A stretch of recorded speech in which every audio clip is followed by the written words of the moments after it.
Hello everyone, I'm FMZ and welcome to episode 28 of League One to Legend with Portsmouth. It has been a summer of change at Fratton Park. We will take you through all the transfers, all the news and preview the new championship season. Don't forget, if you enjoy this content, please leave a like on the video. Subscribe to the channel if you haven't done so already. Don't forget to click that notification bell to know when a new video goes up on the channel. And also don't forget to leave me a comment if you've got anything to say. First of all, the news. And the big news is that Michael Eisner has gone. He has sold up. He has retired from ownership of Portsmouth. Ben Bird is the new chairman of Portsmouth Football Club. He has injected a little bit of money into us as well, about £5 million, which has all gone on the transfer fund, which is delightful. There was a little bit of wrangling as to whether I would keep my job, but I did, and I have signed a contract until 2025. So the 3-year deal is the deal that was on the table, and it was the one that was signed. We have also replaced the director of football. Matt Shields has gone. Brad Friedel has taken over as the director of football. I wanted someone that I knew a little bit well, and Matt, he did all right with the transfers, but not really. So yeah, it has been a summer of change at the top of the Portsmouth hierarchy. It's also been a summer of change in the transfer market as well. So we have to go back to last season's transfers to see the first couple that have left the football club. So Callum Johnson has joined St Mirren for £100,000. James Bolton has joined Charlton for £500,000. They were both out of contract in the summer, but I decided with the fee that they would command to extend their deals and then sell them on. Good bit of business there from me, I think, personally. 3 players have left the football club. Ben Close has gone, as has Sean Raggett, as has Lee Brown. They have all been released after reaching the end of their contracts. They all wanted a little bit too much money to extend their deal, and I thought we could get better players in with the money that we would be given. Let's move on to this year's, where I've stuck the infamous transfer blocker in the way so you cannot see who we have bought in, but we have paid £7.25 million for the players that we have bought in. 2 big players going out. Liam Kelly has joined Toronto FC for £3.7 million. He was unhappy about not being played as a Muslera, whatever you call it. Rather than try and keep another promise to him that I probably wasn't going to be able to keep, I decided it was time he moved on. I know he was the signing of the season last year, but needs must. The same with Paddy Rudder-Compensa. £3 million with a fee rising to £3.8 million. Collectively, we have made £6.75 million on those 2 signings. We got them for absolutely nothing. So it was a no-brainer really from my perspective. They were 2 players that were unhappy with their first season at the club, and we have made changes in the midfield area as well. We haven't touched the striking department yet, which we'll get on to later. Let's take a look then at the players who have come in. And I mentioned in the last episode that we had secured a central defender. Jack Hendry was that central defender, joining us on a free transfer from Celtic. Now, this was very much with Euro 2021 in mind. I'd seen him play for Scotland, and he did all right, apart from the glaring error for the Slovakian second goal, the big long one that went in over the goalkeeper. Remember that one? The 27-year-old Scottish international, valued at £6 million, which, you know, we've got him for nothing. That's an absolute snip, and Celtic have really let the ball drop on this one. We'll compete, obviously, with Jack Watmore. Obviously, has been brought in really to replace Sean Raggett. He's a step up in his class. Obviously a 3.5-star player, whereas Sean was only a 3-star player. There are other central defenders that have been brought in. Let's move on to the next one. We're following Swansea City's relegation to League One. We have signed Ben Cabango from them for a fee of £750,000. An absolute bargain for a 22-year-old international. 3-star defender, has the ability to improve to a 4-star defender if he plays his cards right. I'm really excited about this one. As I mentioned, the fee is an absolute bargain. Another Euro 2021 influence has come on from Christoph Baumgardner. He has joined us on loan from Hoffenheim for the season. A 3.5-star player, has the potential to be a 4.5-star player, an attacking midfield player. He's replacing Morgan Gibbs-White. He is not coming back for a second season with us. First touch of 14, technique of 15, vision of 15. He's done pretty well during pre-season. He will only get better, I hope, as the season goes on.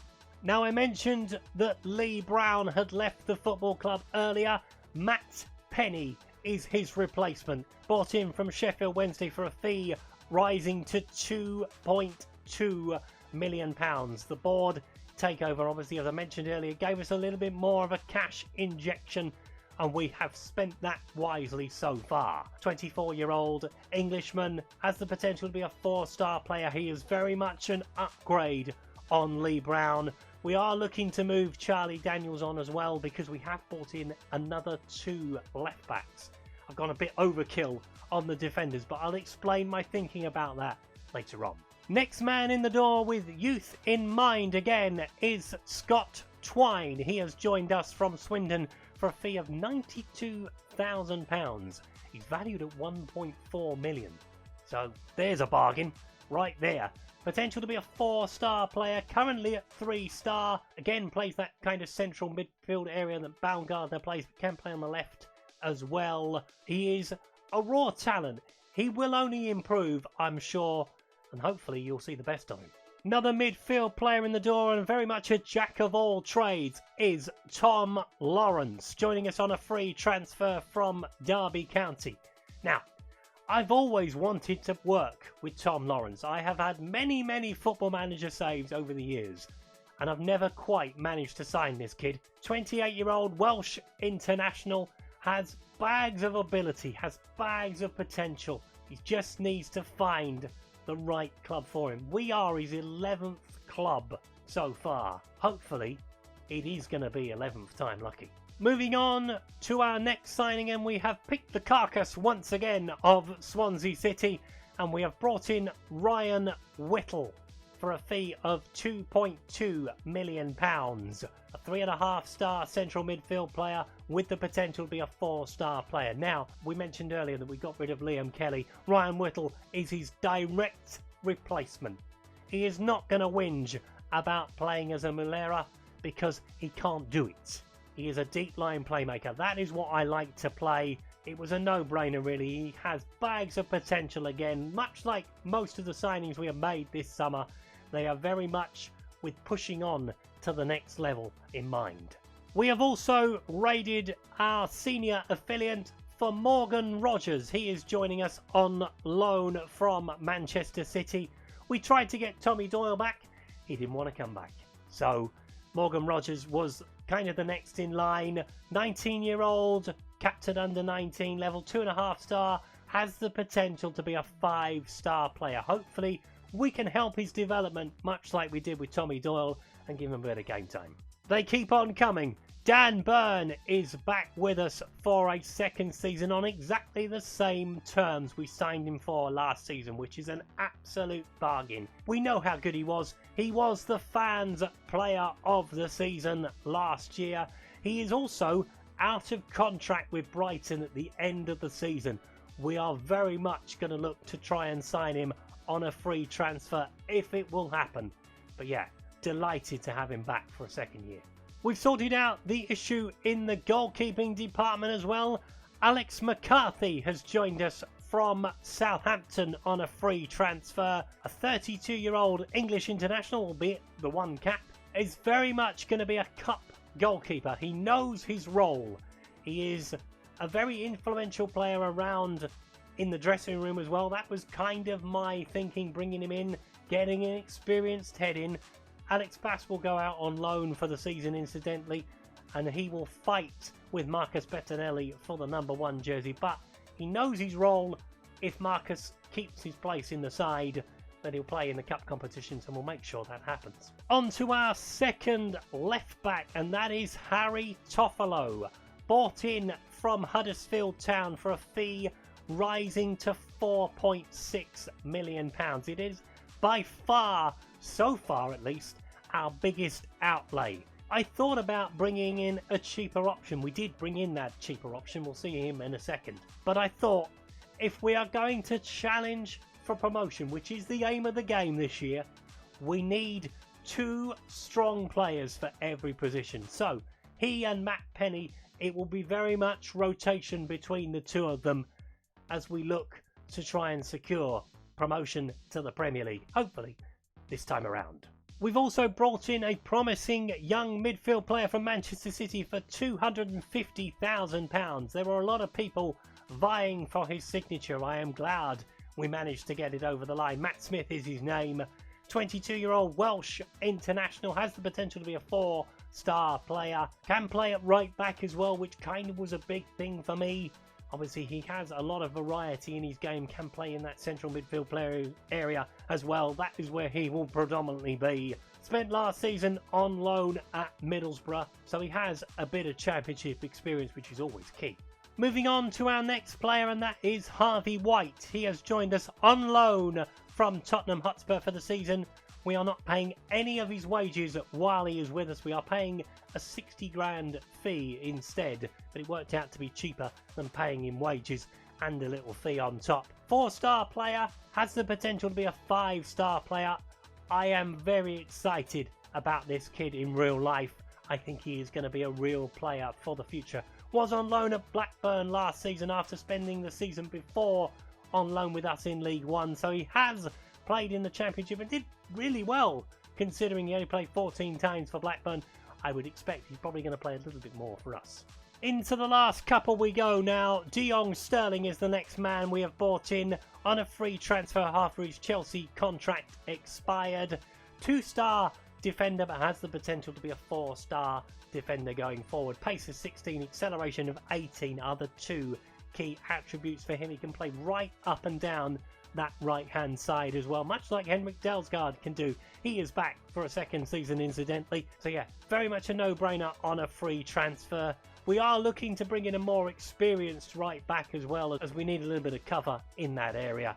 But yeah, certainly delighted to get Sterling over the line. And last but by no means least, he is the last for now at least. I've gone a bit crazy, I know. Hayden Coulson has joined us from Middlesbrough for a fee of £100,000. It was a no-brainer, really. 2.5-star defender, has the potential to be a 3.5-star. Will very much be cover at left back for Toffolo and for Matt Penny. Obviously, he can play in the cup competitions as well. So, you know, it gives us an option out wide in that left back area. He's not going to be too disappointed if he doesn't play. He knows he's only a fringe player. So yeah, as I mentioned, an absolute no-brainer. It does, however, mean that some of the old guard will be moved on.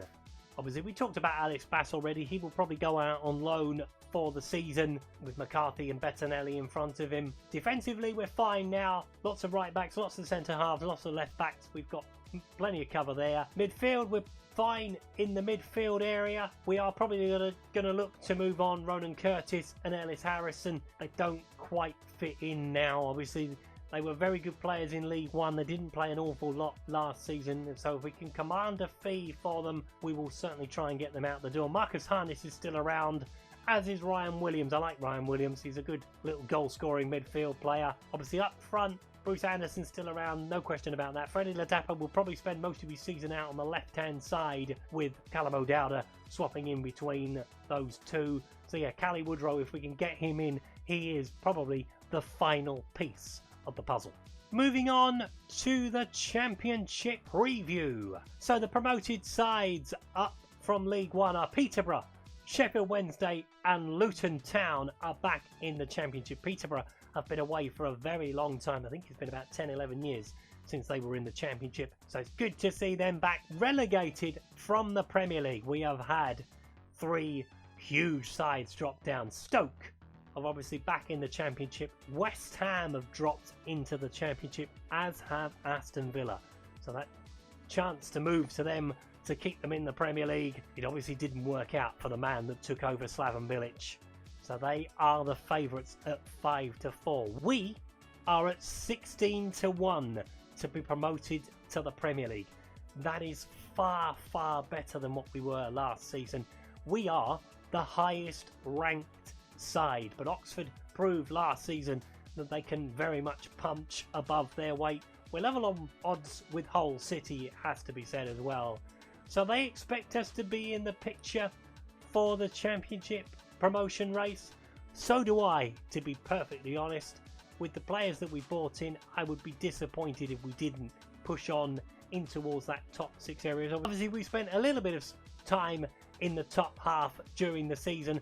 Hopefully we can spend a little bit more time in the promotion race this time around. So what are we going to do episode wise? So we're going to take on those first 3 games against Middlesbrough and Blackburn in the Cup and in the league. We will come back for that game that I have highlighted against West Ham. For me, it's a huge game being a Tottenham fan. Nothing better than beating West Ham. Can we catch them cold on their relegation down to the Championship? Find out next time. Where we'll look to also round up the transfer activity. What we have done this year is something completely different to what we did last year. We have got our business done early, and we've got it done very early. All the players have been here pretty much for most of pre-season, if not for a couple of games of it. We are still looking for a couple more. That's 15 so far. It's going to be 17 hopefully by the end of the summer. We have let a few go, it has to be said. So we are rotating the squad. We have churned it once more. Will it lead to promotion to the Premier League? We are only going to find out as our journey continues. West Ham is our opposition next time around. Huge game for us.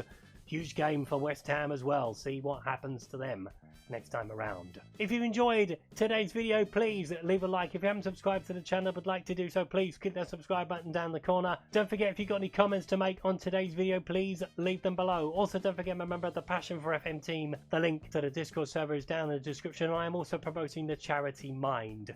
If you are suffering with your mental health through this global pandemic, there are links down in the description where hopefully you can find the support that you need. I will see you next time for West Ham.